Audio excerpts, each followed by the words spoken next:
صحیح معنوں میں علم وہی ہے جو باعمل ہو، اگر عمل نہ کیا جائے تو وہ وبال بن جاتا ہے۔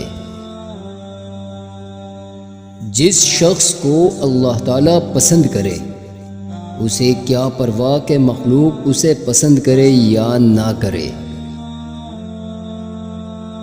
عشق کسی انسان سے نہیں ہوتا، جو یہ دعویٰ کرتا ہے وہ جھوٹا ہوتا ہے، کیونکہ اللہ عشق ہے اور عشق سے ہی عشق ہوتا ہے۔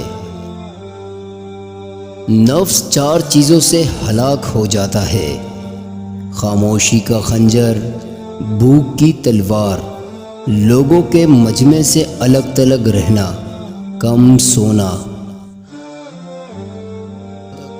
جب تک تجھے معرفت حق حاصل نہیں تو کسی راہبر مرشد کامل کو تلاش کر تاکہ تو اللہ تعالیٰ کا دوست بن سکے۔ علم ایک روشن شاہراہ ہے اور ہادی ایک رہنما ہے۔ اس راہ میں بے علم آدمی محض بیل و گدھے جیسا ہے۔ میں ناقص شرمندہ کو نصیحت کرتا ہوں کہ اے ناقص، ہوائے نفس سے باز آ جا اور خدا کی طرف آ جا۔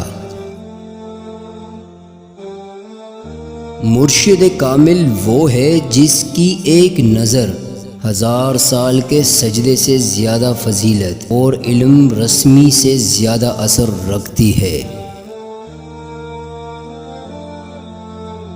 نفس دشمن ہے، اس کی طلب پوری نہ کر، تیرے لیے اس کی موت اس کی زندگی سے بہتر ہے۔ جس کا دل غنی ہو جائے پھر اسے دنیا کے مال و دولت سے کوئی سروکار نہیں۔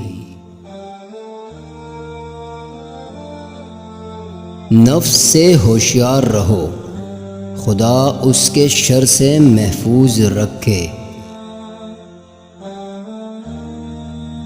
فکر کے لیے لازمی ہے کہ ہر دن کو روز محشر خیال کرے اور اسی دن کے حساب کتاب کے لیے اپنے آپ کو تیار کرے۔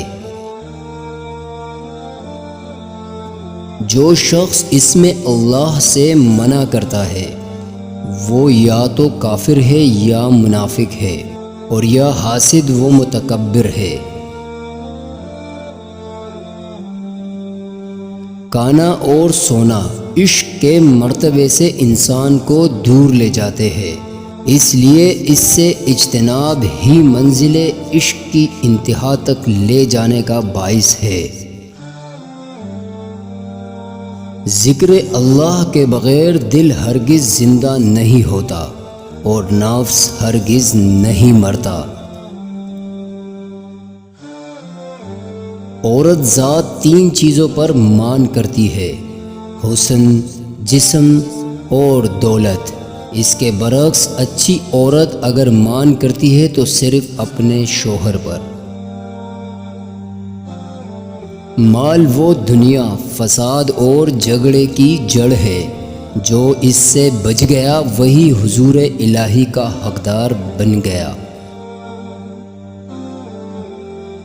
کامل وہ ہے جو سب سے پہلے اپنے نفس پر تجربہ کرے اور خود کو امتحان و آزمائش میں ڈالے۔